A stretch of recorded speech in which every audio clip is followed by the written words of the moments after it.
Ici, au marché Anko 5, les installations électriques de l'électricité de Guinée sont aujourd'hui au cœur d'une problématique de sécurité publique. Sous les transformateurs, des espaces pourtant interdits à toute occupation sont envahis par des activités commerciales.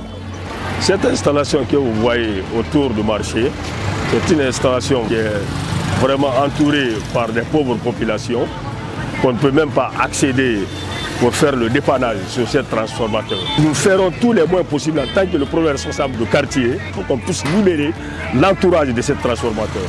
Malgré les appels répétés des autorités locales, le phénomène se poursuit. Les commerçants, à la recherche d'espace et de revenus, s'installent de plus en plus près des installations électriques et ignorant tous les dangers liés aux équipements électriques sous tension.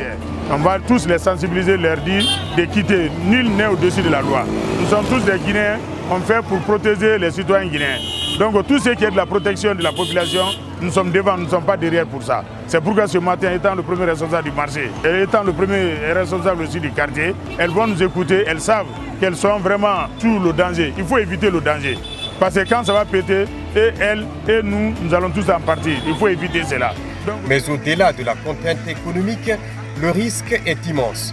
Les transformateurs et lignes électriques transportent de fortes puissances. Un simple court-circuit suffirait à provoquer un drame. S'il y a dépannage à faire, l'équipe doit avoir accès à nos installations. Et si on vient trouver que ces postes sont encombrés, ça sera difficile pour l'équipe d'y accéder. En cas de départ de feu, tout l'entourage prendra feu. Et si ça trouve qu'il y a des êtres humains à côté, le dégât sera énorme. Ça y va dans l'intérêt supérieur de tous. Nous tous, on a vu le cas de Anko 5. Nous tous, on a vu le cas de Anta. On a vu aussi ce qui s'est passé à Gbessia Kondeboui. On a constaté des pertes des vies humaines. Et nous reviendrons cette fois-ci avec le gouvernorat. On a sensibilisé, on a prévenu, on a donné des délais. Si nous revenons désormais, nous venons pour déguerpir, pour libérer les installations électriques DDG, pour épargner non seulement des dégâts en termes de biens, mais aussi pour éviter des pertes des vies humaines. L'occupation anarchique des zones abritant les installations électriques met en danger la vie des commerçants et de toute la communauté.